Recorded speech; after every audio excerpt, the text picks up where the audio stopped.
ನಮಸ್ಕಾರ ವೀಕ್ಷಕರೇ, ಭಾಳಷ್ಟು ವಿದ್ಯಾರ್ಥಿಗಳು ನೀಟ್ ಪರೀಕ್ಷೆ ಭಾಗ ಅಂತ ವೆಯ್ಟ್ ಮಾಡ್ತಾ ಇದ್ದೀರಿ. ಈಗ ಅಫಿಷಿಯಲ್ ಅನೌನ್ಸ್ಮೆಂಟ್ ಆಲ್ಮೋಸ್ಟ್ ಆಗಿದೆ.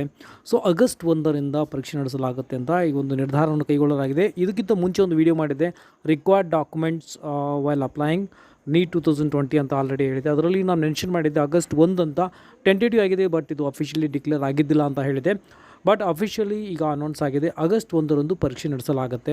ಆನ್ಲೈನ್ ಅಪ್ಲಿಕೇಶನ್ ಹಾಕೋದಕ್ಕಾಗಿ ಪ್ರೊಬಾಬ್ಲಿ ಮಾರ್ಚ್ 15ರಿಂದ ನಿಮಗೆ ಏಪ್ರಿಲ್ 15ವರೆಗೆ ಸಮಯಾವಕಾಶ ಇದೆ ಅನ್ಕೋತೀನಿ. ಬಿಕಾಸ್ ಇದ್ರ ಬಗ್ಗೆ ಡಿಸ್ಕಷನ್ ಆಗಿತ್ತು.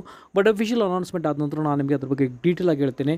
ಯಾರು MBBS, ಡೆಂಟಲ್, ಆಯುರ್ವೇದಿಕ್, ಹೋಮಿಯೋಪತಿ ಮತ್ತು ಯುನಾನಿಗಾಗಿ ನೀವು ಕೋರ್ಸಸ್ಗಾಗಿ ಒಂದು ವೇಳೆ ನೀವು ಕೌನ್ಸಿಲಿಂಗ್ ಮುಖಾಂತರ ಹೋಗಬೇಕು ಅಂದರೆ ಕಂಪಲ್ಸರಿ ನೀಟ್ ಪರೀಕ್ಷೆ ಬರೀಲೇಬೇಕಾಗುತ್ತೆ. ಸೊ ಇದಾಗಿತ್ತು ಇಲ್ಲಿವರೆಗಿನ ಅಪ್ಡೇಟ್. ಇದೇ ಥರ ನಾನು ಅಪ್ಡೇಟ್ನ ನೀಡ್ತಾ ಇರ್ತೇನೆ. ಲೈಕ್ ಮಾಡಿ ಮತ್ತು ಮ್ಯಾಕ್ಸಿಮಮ್ ಜನರಿಗೆ ಶೇರ್ ಮಾಡಿ. ಸಬ್ಸ್ಕ್ರೈಬ್ ಮಾಡಿದಿಲ್ಲ ಅಂದರೆ ಸಬ್ಸ್ಕ್ರೈಬ್ ಮಾಡಿ. ನಾನು ನಿಮಗೆ ಈ ಥರ ಇನ್ಫಾರ್ಮೇಷನ್ನ ನೀಡ್ತಾನೆ ಇರ್ತೇನೆ. ಓಕೆ, ಸೊ ಮತ್ತು ನಿಮಗೆ ಟೆಸ್ಟ್ ಸೀರೀಸ್ ಆಗಲಿ ಮತ್ತು PCB ಮತ್ತು ನೀಟ್ ಆಗಲಿ ಅಥವಾ KCET ಕೋರ್ಸಸ್ಗಳಿಗಾಗಿ ನೀವು ನಮಗೆ ವಾಟ್ಸಪ್ ಮಾಡ್ಬೋದು. ರೀಸನೇಬಲ್ ಪ್ರೈಸಲ್ಲಿ ನಿಮಗೆ ಕೋರ್ಸ್ನ ಪ್ರೊವೈಡ್ ಮಾಡ್ತೇವೆ. ಓಕೆ, ವಿಡಿಯೋದಲ್ಲಿ ಇಷ್ಟೇ. ಮತ್ತಷ್ಟು ನಾವು ಮುಂದಿನ ವಿಡಿಯೋದಲ್ಲಿ ಟೇಕ್ ಕೇರ್, ಬಾಯ್.